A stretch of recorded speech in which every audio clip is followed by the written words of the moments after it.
The celebration on Prime lasted for 30 days. Supreme Commander Al stood on the balcony of the Imperial Palace and watched the fireworks paint the night sky in brilliant colors. Below him, millions of citizens filled the streets, chanting his name. They called him the greatest military leader in their history. They called him the conqueror of worlds. They called him undefeated. And they were right. The Dominion had just won its 135th consecutive war. The system had fallen in less than 2 weeks. Its 3 inhabited planets now belonged to the Dominion, and its people would serve as workers in factories for generations to come. Al allowed himself a rare smile. In 2,000 years of expansion across the galaxy, they had never lost a single war. Not one. They had crushed empires and enslaved species without number. Their military technology was the most advanced in known space. Their warriors were trained from birth to fight and die for the Dominion. No one could stand against them. The Supreme Commander turned away from the celebration and walked back into his war room. The festivities were pleasant, but there was always more work to do, more worlds to conquer, more species to bring under control. His senior officers waited for him around the massive holographic display table. The table showed a map of the galaxy, with territory marked in deep purple. That purple had spread far across the stars over the centuries. Soon, Al believed it would cover everything. "Report," he commanded as he took his seat at the head of the table. Fleet Admiral stepped forward. She was old for a warrior, her scales turning gray at the edges, but her mind was still sharp. She had commanded the forces that conquered the system, and she had done it with typical efficiency. "The campaign is complete, Supreme Commander," she said. "All resistance has been eliminated. The population has been processed for labor assignment. Our losses were minimal." "How minimal?" 12 ships damaged, none destroyed, approximately 3,000 casualties among ground forces. Al nodded with satisfaction. 3,000 warriors lost to conquer 3 planets and 8 billion people. That was an acceptable exchange. "What is our next target?" he asked. Another officer stepped forward. This was Intelligence Director N, a thin and nervous who spent his life studying the enemies of the Dominion. He activated a new section of the holographic display. "There is a species we have been monitoring for some time," N said. "They call themselves humans. They emerged from a single planet called Earth approximately 400 years ago and have since expanded to occupy about a dozen systems along the galactic rim." The display showed a small cluster of stars far from space. Al studied it with mild interest. "They seem insignificant," he observed. "They are, Supreme Commander. Their technology appears to be inferior to our own. Their military forces are small. They have never engaged in a major war with any other species." "Then why do you bring them to my attention?" N hesitated. "Because they have refused to acknowledge our supremacy." The room went silent. Every officer turned to look at the Intelligence Director with disbelief. Al leaned forward in his seat. "Explain." "We sent diplomatic vessels to human space 6 months ago, as we do with all species before conquest. We demanded they recognize the Dominion as the supreme power in the galaxy and begin paying tribute. Their response was unusual." "What did they say?" "They spoke of mutual respect and peaceful coexistence. They suggested that our 2 species could benefit from trade and cultural exchange. They showed no fear of us at all." Al felt anger rising in his chest. In his entire life, no species had ever responded to demands with anything other than terror or immediate compliance. These humans were either very brave or very stupid. "They believe themselves our equals?" he asked quietly. "It would seem so, Supreme Commander." Admiral laughed. "Then they are fools. Look at them. A dozen systems, a few hundred ships at most. They are nothing compared to the Dominion." The other officers joined in her laughter. Only one voice remained silent. Junior Officer Al cleared his throat nervously. He was young and had only recently earned his place at the War Council. When he spoke, his voice was uncertain. "Supreme Commander, if I may." Al gestured for him to continue. "I have been studying the human systems in detail. There is something strange about their defenses.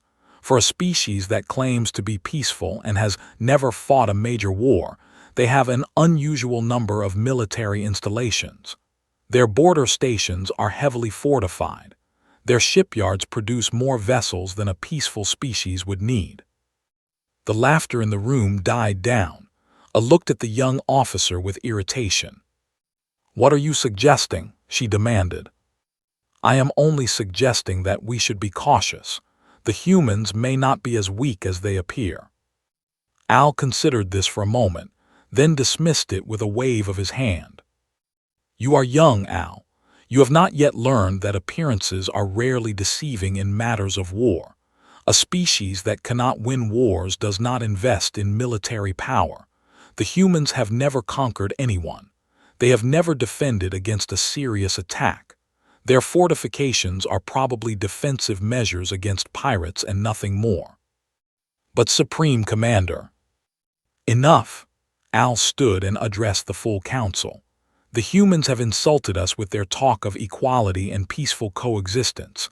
They will learn, as 135 species before them have learned, that there is no equality with the Dominion. There is only submission or destruction." He turned to Admiral "You will take the third expansion fleet to human space. 800 warships should be more than sufficient to crush any resistance they can offer. I want there under our control within 3 standard cycles." Saluted with her fist against her chest. "It will be done, Supreme Commander. The humans will be our 136th victory." As the officers filed out of the war room to begin preparations, an old approached Al. This was Historian Han, keeper of the Dominion's ancient records. He was so old that his scales had turned completely white, and he walked with the help of a mechanical support frame. "Supreme Commander," he said quietly, "may I speak with you privately?" Al frowned. Historians were useful for recording victories, but they rarely had anything important to say about military matters. Still, he respected the old one's age and wisdom. "Speak." Han moved closer, his voice dropping to a whisper. "Human territory borders a region of space we call the Dead Zone. 3 galactic powers have expanded into that region over the past 10,000 years. All 3 vanished completely. No survivors, no wreckage, no explanation." Al felt a chill run down his spine, but he forced himself to laugh. "You believe in ghost stories, old one." "I believe in patterns, Supreme Commander. The humans emerged from that same region of space. They have spread to a dozen systems without any species trying to stop them. Even the Empire, which borders their territory, has never attacked them. Have you asked yourself why? Perhaps they are simply cowards. They conquered half a galaxy before we destroyed them. They were not cowards." Han shook his head slowly. "There is something about the humans that we do not understand. Something that makes even predator species leave them alone. I urge you to reconsider this campaign." Al placed a hand on the old historian's shoulder. "Your concern is noted, Han, but we are the Dominion. We have won 135 wars. We have never been defeated. Whatever secrets the humans may have, they cannot stand against our power." He walked away, leaving the historian alone in the empty war room. Han stared at the holographic display for a long time, looking at the small cluster of human stars near the dead zone. "That is exactly what the others thought," he whispered to himself, "right before they disappeared. The third expansion fleet moved through space like a swarm of predators hunting for prey." Admiral stood on the command deck of her flagship, the dreadnought Inevitable Victory. Through the massive viewing windows, she could see hundreds of warships stretching out in perfect formation. 800 vessels of destruction, each one capable of reducing a planet to ash. She had commanded fleets like this many times before. She had watched countless species fall before might. The humans would be no different. "Admiral," her navigation officer reported, "we are approaching the border of human-controlled space. We will cross into their territory within the hour." "Maintain current speed and formation," A ordered. "Prepare all weapons for combat." The fleet crossed the invisible line that separated human space from the rest of the galaxy. Almost immediately, they detected a small station directly ahead. It was a simple structure, clearly designed for monitoring and communication rather than combat. A transmission came through on the main screen. A human face appeared, calm and professional. The creature looked soft and weak to A's eyes. No scales, no claws, no natural weapons of any kind. "Fleet," the human said, "this is Border Station 7. You have entered United Earth territory without authorization. Please state your intentions." A laughed. "Our intentions. We intend to conquer your species and claim your worlds for the Dominion. You may surrender now or be destroyed." The human showed no fear at these words. His expression did not change at all. "I understand. Please be advised that Earth's Defense Council strongly recommends you turn back.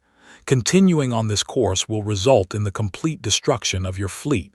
This is your only warning." I felt her anger rise at the creature's calm arrogance. "You dare threaten us? We have conquered 135 species. Your primitive world will be our 136th victory." "I have delivered the warning as required by protocol," the human replied. "The choice is yours." The transmission ended. A turn to her weapons officer. "Destroy that station, and destroy the next 2 stations we encounter as well. Let the humans see what happens to those who threaten the Dominion." The order was carried out with brutal efficiency. 3 border stations were reduced to debris within minutes. No escape pods launched. No distress signals were sent. The humans on those stations simply died. But as the fleet moved deeper into human space, I began to notice something strange. Every colony they approached was empty. The first world they reached had been home to 2 million humans according to their intelligence reports. When scouts landed on the surface, they found abandoned cities. The buildings were intact. The power system still functioned. Food still sat on tables and clothes still hung in closets. But there were no people anywhere. "They evacuated," one of her officers reported with confusion in his voice. "The entire population is gone. Our sensors cannot detect a single human life sign on the planet." I frowned. Where did they go? How did they move 2 million people so quickly? "Unknown, Admiral." The same situation repeated at every colony they visited. World after world stood empty, as if the humans had simply vanished into thin air. No refugees fled before the advancing fleet. No desperate defenders tried to slow them down. There was only silence. Junior Officer Al, who had accompanied the fleet as an observer, approached with concern on his face. "Admiral, this is not normal. Conquered species do not behave this way. They fight or they flee, but they do not simply disappear." "Perhaps they are cowards," I suggested, but even she did not believe it. Something felt wrong about this situation. The emptiness was too perfect, too organized. "Or perhaps they are preparing something," Al said quietly. Before I could respond, a new contact appeared on their sensors. A single ship was approaching the fleet. It was small and unarmed, broadcasting identification codes for a diplomatic vessel. "A messenger," I said. "They wish to negotiate their surrender." The human ship was allowed to dock with the inevitable Victory. When the airlock opened, a single human female stepped aboard, escorted by guards. She was small and fragile-looking, with dark hair and calm eyes that studied everything around her with quiet intelligence. "I am Ambassador Wei," she announced. "I represent the United Earth Government and the Human Defense Council." A look down at the tiny creature with contempt. "Have you come to beg for mercy? It is too late for that. Your species insulted the Dominion and you will pay the price." Ambassador showed no reaction to these words. "I have come to deliver a final offer from my government. Withdraw your fleet from human space immediately, and there will be no retaliation. We will forget this invasion ever happened." A's officers laughed at the absurdity of the offer. The Admiral herself felt rage building in her chest. "You are in no position to make demands, human. Your colonies are empty. Your people have fled. You have no power here." "We have more power than you know," Ambassador replied calmly. "This is your last chance, Admiral. Take your fleet and go home. If you continue to Earth, not a single one of your ships will survive." The laughter in the room died. Something about the way the human spoke made her uncomfortable. There was no desperation in her voice, no false bravery. She spoke like someone who knew exactly what was going to happen and was giving fair warning. But I had won too many battles to be frightened by words.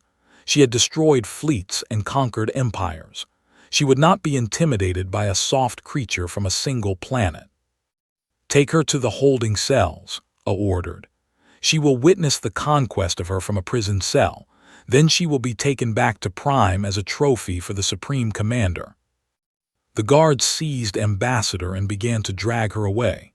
But the human did not struggle or cry out. Instead, she looked back over her shoulder at A. "You were warned," she said simply. And then A saw something in the human's eyes that she had never seen in any conquered species before. It was not fear. It was not anger. It was not even defiance. It was pity. The human felt sorry for her, as if A was the one walking to her death, not the other way around. The Admiral shook off the strange feeling and turned back to her officers. "Set course for Earth at maximum speed. I want this war finished within the week." The third expansion fleet moved forward, leaving the empty human colonies behind. Ahead lay Earth, the of humanity, and what I expected to be an easy victory. She did not know that she was leading her fleet into a trap that had been prepared for centuries. She did not know that the empty colonies were not abandoned out of fear, but cleared to ensure no civilians would be harmed in what was coming. She did not know that right now, in the cold darkness beyond the fleet's sensor range, 12,000 warships were waiting in silence. All she knew was that she had never lost a battle. That record was about to end. The Sol system was beautiful. Admiral A stood before the viewing windows of the inevitable victory and watched the human grow larger as her fleet approached. Earth hung in space like a blue and green jewel, wrapped in white clouds and surrounded by the silver sparkle of orbital stations. It looked peaceful. It looked defenseless. Long-range sensors had already mapped the human defenses, and they were laughable. A few hundred small ships, mostly frigates and destroyers, held formation between the fleet and Earth. They were outnumbered 8-1. Their weapons' signatures suggested technology far inferior to standards. "Is this truly all they have?" I asked with disbelief. "A few hundred ships to defend there." "It appears so, Admiral," her tactical officer confirmed. "We are also detecting some orbital defense platforms, but they are minimal. Our fleet could destroy them in the first assault wave." I shook her head slowly. She had expected something more from a species that had spoken so arrogantly about mutual respect and equality. Instead, she found a primitive civilization that had clearly put all its faith in empty words rather than military strength. "This will not even qualify as a battle," she said. "This will be a slaughter." She opened a fleet-wide communication channel. "All ships, this is Admiral A. The humans have chosen to stand and fight with their pathetic little fleet. We will grant them the honor of a quick death. All vessels are to advance at combat speed. Destroy everything in orbit, then begin bombardment of the surface. Leave no city standing." The fleet surged forward like a wave of death. 800 warships, engines burning bright, weapons systems humming with lethal energy. They had done this so many times before. They knew exactly how it would end. The human ships did not run. They held their formation, waiting. Curious, Junior Officer Al observed from his position near the tactical display. They are not attempting to flee or negotiate. They are not even calling for reinforcements. Perhaps they know it is hopeless, A replied. Perhaps they simply wish to die with honor. The fleet crossed the orbit of Saturn, then Jupiter. Still the human ships waited in silence. And then everything changed. As the fleet crossed an invisible line somewhere near Jupiter's orbit, every sensor on every ship went dark at the same moment. Screens flickered and died. Radar systems filled with static. The tactical display that showed the positions of all vessels simply went blank. "What is happening?" A demanded, gripping the arms of her command chair. "Unknown energy pulse, Admiral," an officer shouted. "It came from somewhere inside the asteroid belt. Our sensors are completely blind." For 30 seconds that felt like hours, the fleet flew forward without any idea of what was around them. A felt fear for the first time in decades. A fleet without sensors was helpless. Then, just as suddenly as they had failed, the sensors came back online. A stared at the tactical display. At first she thought there must be some mistake, some error in the system. The human fleet had grown. Where there had been a few hundred ships, there were now thousands. Sensor data was still processing, but the early count was already over 12,000 vessels.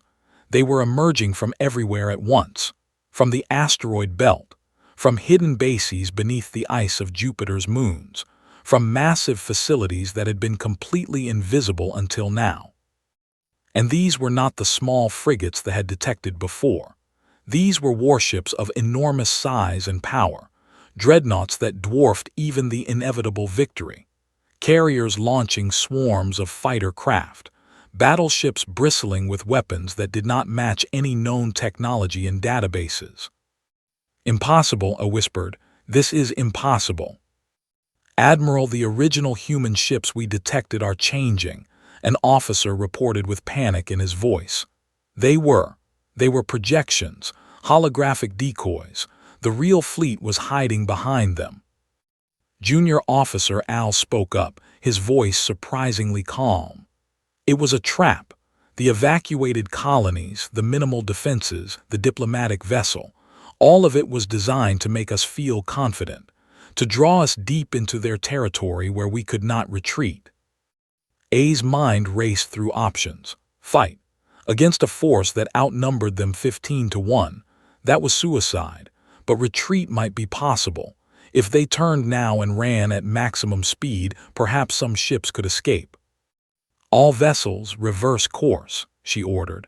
"Maximum emergency speed. We are withdrawing from the Sol system immediately." The fleet began to turn, but it was too late. Human ships were already moving to block their escape routes. They moved with impossible coordination, as if every vessel in the fleet shared a single mind. Formations shifted and adapted faster than any tactical computer could predict. A communication signal cut through all channels. Every screen on every ship displayed the same image. Ambassador Wei, still wearing the clothes she had been arrested in, but now clearly aboard a human vessel instead of in a prison cell. "Admiral," she said calmly, "I told you that you were warned." "How did you escape?" A demanded. "Your guards were neutralized by operators who boarded your ship 3 hours ago. You never detected them, just as you never detected our real fleet or our real capabilities." The ambassador paused. "You asked why our colonies were empty. It was not because our people fled in fear. It was because we moved them to safety before the killing started. We do not sacrifice civilians in war." A felt rage and terror battling inside her. "What do you want? We can negotiate. We can discuss terms." "The time for negotiation ended when you destroyed our border stations. 47 humans died in those attacks. 47 people who did nothing except warn you to turn back." Ambassador's eyes were cold. There will be no negotiation today, Admiral, only consequences. The transmission ended. A turn to her tactical officer. Can we fight through? Can any ships reach the jump point? The officer's face was pale. Admiral, their weapons. They are already in range. I am reading energy signatures unlike anything in our database. I do not think our shields can. He never finished the sentence. The first human weapons fired. They were kinetic projectiles, accelerated to a significant fraction of light speed. They struck the outer ships faster than any sensor could track. There was no warning, no chance to evade. Ships simply exploded, torn apart by impacts that released more energy than nuclear weapons. Energy beams followed, not the familiar weapons of 100 conquered species, but something new, something that caused ships to simply cease existing, as if they had never been there at all. The battle lasted less than 10 minutes. 800 warships became 800 expanding clouds of debris. Escape pods that launched were captured, not destroyed. The humans seemed determined to take prisoners even as they annihilated the fleet with terrifying efficiency. The inevitable Victory was the last major vessel remaining, watched from her command deck as human ships surrounded her flagship from every direction. Thousands of weapons pointed at her, ready to fire. She had lost. For the first time in her life, she had been completely and utterly defeated. And she understood now that the humans had never been prey. They had been predators all along, predators smart enough to hide their true nature until the perfect moment to strike. Admiral, a communications officer, said quietly, "They are hailing us." I took a deep breath, put them through.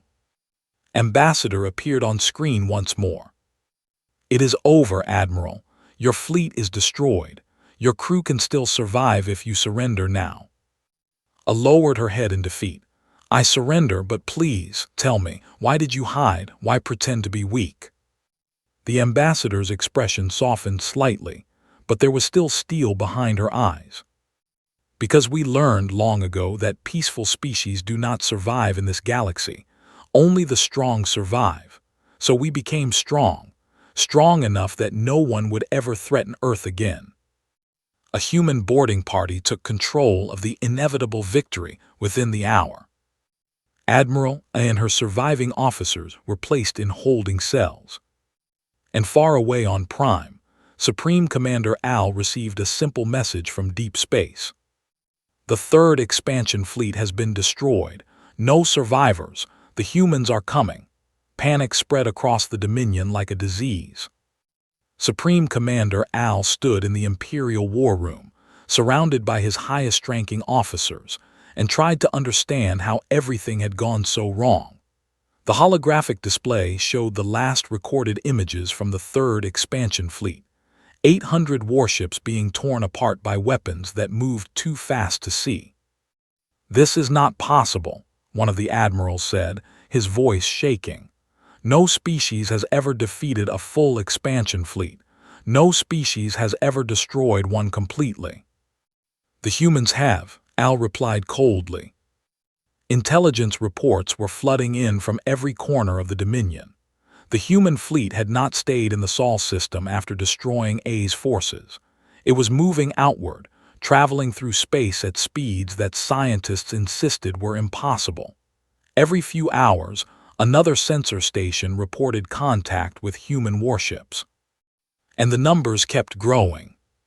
"Current estimate is over 50,000 vessels," Intelligence Director N reported, his hands trembling as he read from his data pad. "They appear to be mobilizing everything they have. Every ship, every weapon, every soldier." 50,000, Al repeated. "We sent 800, they answered with 50,000. "Supreme Commander, there is more." N looked like he wanted to be anywhere else in the universe. "We have received intelligence from our spy networks in neutral space. The humans have been building in secret for centuries. Hidden shipyards, underground factories, weapons research facilities on moons and asteroids that no one ever knew existed. Why would they do this if they were peaceful? The old historian hand stepped forward. No one had asked him to attend this meeting, but no one had stopped him either. Because they were never truly peaceful, he said quietly. They were preparing, waiting. They knew that eventually some predator species would come for them. They wanted to be ready. Al slammed his fist against the display table. Then why did they hide it? Why pretend to be weak? Think about it, Supreme Commander. If the humans had revealed their true strength, every empire in the galaxy would have seen them as a threat. They would have faced constant attacks, constant pressure. But by appearing weak, they remained beneath notice. They had time to build, time to prepare, time to create the most powerful military force in known space without anyone trying to stop them. The room fell silent as the truth of these words sank in. The humans had not been fools. They had been the species they had ever encountered, smart enough to hide in plain sight, smart enough to let their enemies underestimate them, smart enough to wait for the perfect moment to reveal what they really were. "What do we do?" one of the younger officers asked desperately. "How do we fight them?" Al straightened his spine and forced confidence into his voice. "We are the Dominion. We have won 135 wars. We will not surrender to these humans without a fight. Recall every fleet from every sector. Bring every ship to Prime. We will make our stand at the—" The orders went out across the stars. Warships from 100 different systems turned and began racing toward home. For the first time in Dominion history, the expansion stopped. Every resource was redirected to defense. It took 3 months to gather the fleet. When the final count was done, over 20,000 warships orbited Prime. Every vessel the Dominion possessed, every weapon, every soldier, every piece of military technology they had developed over 2,000 years of conquest. It was the greatest concentration of military power in history. And then the humans arrived. They came out of faster-than-light travel in perfect formation, their ships arranged in patterns that seemed almost artistic in their precision. The sensor count made Al's blood run cold. 53,000 warships. They outnumbered the more than 2 to 1, and their technology was clearly superior. But Al refused to surrender. He refused to admit defeat without fighting. "All ships," he broadcast to his fleet, "this is Supreme Commander Al. Today we fight for our species. Today we fight for everything we have ever been. Give them nothing. Make them pay for every meter of space in blood." The fleet surged forward to meet the human advance. The battle began. It was the largest space engagement in galactic history. Tens of thousands of warships exchanged fire in the darkness around Prime. Energy beams and missiles and kinetic projectiles filled the void with light and death. They fought with the desperation of a species facing extinction. They used every tactic they had learned in centuries of warfare. They sacrificed ships to create openings. They coordinated attacks on human vessels with ruthless precision. They threw themselves at the enemy with complete disregard for their own survival. It was not enough. Human weapons tore through shields like they were not there. Human ships moved and adapted faster than any commander could predict. When one human vessel was destroyed, 3 more moved to fill its place. After 3 hours, they had lost half their fleet. After 5 hours, they had lost 3/4. After 6 hours, the battle was over. The surviving ships were scattered and broken. Most had surrendered. Some had tried to flee and been run down. A few had fought to the death rather than accept defeat. Al sat alone on his command throne, watching through the viewing windows as human ships took up positions around his undefended world. 10 billion civilians waited on the surface below. 10 billion people who had never fought, who had simply lived their lives while their military conquered the galaxy. In every previous war, this was the moment when the killing would begin. The bombardment of cities, the destruction of infrastructure, the slaughter of civilians as punishment for daring to resist. Al waited for the first bombs to fall. They never came.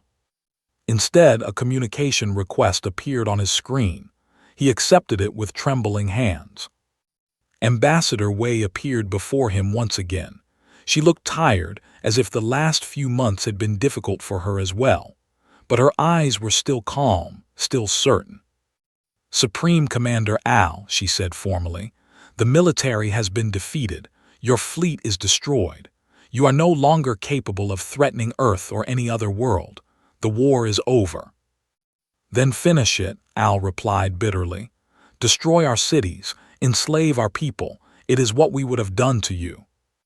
"Yes," the ambassador agreed. "It is exactly what you would have done, but we are not you." Al stared at her in confusion. "What do you mean?" "Humanity does not murder civilians. We do not bombard cities. We do not enslave populations. That is not who we are and not who we choose to be. But we attacked you. We destroyed your border stations. We killed your people." "You did, and we destroyed your fleet in response. The warriors who attacked us paid the price for their actions. The civilians below did not make that choice. They are not our enemies." Al could not understand. In 2,000 years of history, no species had ever shown mercy after victory. Mercy was weakness. Mercy was an invitation for revenge. "Why?" he asked. "Why spare us?" Ambassador was quiet for a long moment before answering. "Because we want the galaxy to know what humanity truly is. Not conquerors, not butchers. We are a species that chooses to be better than our worst impulses. We came to Prime to end your military threat, not to commit genocide." She leaned forward slightly, and her voice grew harder. "But understand this, Supreme Commander. This mercy is given once. Your military is gone. Your empire will collapse without the force to hold it together. The species you enslaved will break free. That is your punishment, to watch everything you built fall apart." "And if we rebuild?" Al asked quietly. "If we raise new fleets and come for Earth again?" The ambassador's eyes turned cold as space itself. "Then we will return, and next time there will be no mercy at all." Arrogant, after 135 victories, they sent their fleet to Earth. Not a single ship survived. The human fleet remained in orbit around Prime for 7 days. During that time, they did not fire a single shot at the planet below. No bombs fell on cities. No soldiers invaded the surface. No demands for tribute or slavery were made. The humans simply waited, watching, as if standing guard over the defeated world. On the 3rd day, small transport ships descended to the surface. They landed in the capital city's central plaza, just outside the Imperial Palace. Supreme Commander Al watched from his window as human soldiers emerged, but they did not raise their weapons. Instead, they began setting up communication equipment. Ambassador Wei came down on the 4th day. She walked through the streets of the capital with no escort, no guards, no protection at all. The citizens who saw her pass stood frozen in shock. This small, fragile creature had just helped destroy the mightiest military force in the galaxy, and now she walked among them as if she had nothing to fear. She met with Al in his own throne room. The Supreme Commander looked nothing like the proud warrior who had ordered the invasion of Earth just months before. His scales had lost their shine. His eyes were hollow. He sat on his throne like a broken creature, surrounded by the symbols of power that meant nothing anymore. "I do not understand you," he admitted as the ambassador took a seat across from him. "Everything I know about war tells me that you should be killing us, that you should be taking everything we have and leaving nothing behind. It is what the strong do to the weak." "The strong," Wei repeated thoughtfully. "Tell me, Supreme Commander, what do you think strength really is?" Al gestured vaguely around him. "Power, military force, the ability to destroy your enemies and take what they have. That is one definition. But consider this. Your Dominion had all of that, the greatest military in known space. 135 victories without a single defeat. And yet, when you encountered a single species that had prepared for you, everything collapsed in a matter of months. The Supreme Commander had no answer. True strength, the ambassador continued, is not just the ability to destroy. It is the ability to choose when to destroy and when to spare. It is the ability to end a war without becoming the very thing you fought against. Your empire measured strength only in blood and conquest. Ours measures it differently. She stood and walked to the window, looking out at the city below. Humanity has a violent history. We spent thousands of years fighting among ourselves. We nearly destroyed our own planet through war and carelessness. We know what we are capable of at our worst. She turned back to face Al. That is why we work so hard to be better, because we know how easy it would be to become monsters. And that is why you spare us, Al asked, because you fear becoming like us. Partly, but also because your people deserve the chance to become something better themselves. Your military made the choice to attack us. Your civilians did not. Children and workers and artists and teachers did not vote to invade Earth. Why should they die for the arrogance of their leaders? Al lowered his head. You truly believe we can change? I believe every species has the capacity to change. Whether you choose to is up to you. She handed him a data pad containing a single document. This is a warning beacon that we are leaving in orbit. Its message will broadcast continuously throughout the galaxy. Anyone who detects it will know what happened here, that a species attacked Earth and was defeated. That mercy was shown, and that mercy will not be repeated if anyone is foolish enough to try again. Al read the message on the data pad. It was simple and direct. This system was the capital of the Dominion. They attacked Earth without provocation and lost their entire military as a result. The civilian population was spared. Any species that attacks humanity will face the same consequences. You have been warned. Our shame will be broadcast across the galaxy, Al said bitterly. Your lesson will be broadcast across the galaxy, the ambassador corrected. Other empires will hear it and think twice before making the same mistake. That is the point. We do not want to fight more wars. We want to prevent them. On the seventh day, the human fleet began to withdraw. They left behind no occupation force, no military governor, no demands for payment or submission. They simply left, taking their prisoners with them but returning all civilians to the surface unharmed. The old historian came to stand beside Al as they watched the human ships disappear into the darkness of space. I understand now, the old one said quietly. Understand what? The dead zone, the three empires that vanished. They did not disappear because the humans destroyed them completely. They disappeared because they were defeated so badly that they simply fell apart. Their military gone, their power broken, their slaves freed. That is what will happen to us. Al nodded slowly. Already, reports were coming in from across the Dominion. Slave species were rising up against their masters. Subject worlds were declaring independence. The vast empire that had taken 2,000 years to build was crumbling like sand in a storm. We will be a shadow of what we were, he said. Yes, but we will survive. We will have the chance to rebuild, to become something other than conquerors. Han looked up at his Supreme Commander. That is a gift, even if it does not feel like one. In the months that followed, the galaxy changed. Word of the human victory spread to every corner of known space. Species that had hidden from the great predator empires suddenly found hope. They had seemed invincible, and the humans had broken them without even trying hard. If one hidden power could do that, perhaps others could too. The Dominion collapsed within a year. Prime became just another world, its people forced to work for their living instead of taking from others. Some adapted. Others could not accept the change and died in foolish attempts at revenge. Al himself lived long enough to see his species begin to change. Young who had never known the glory of conquest started to ask why their ancestors had been so cruel. They reached out to the species their empire had once enslaved, seeking understanding instead of submission. It was not quick, it was not easy, but it was a beginning. And through it all, the human warning beacon continued to broadcast its message from orbit around Prime. A reminder of what happens when predators mistake patience for weakness.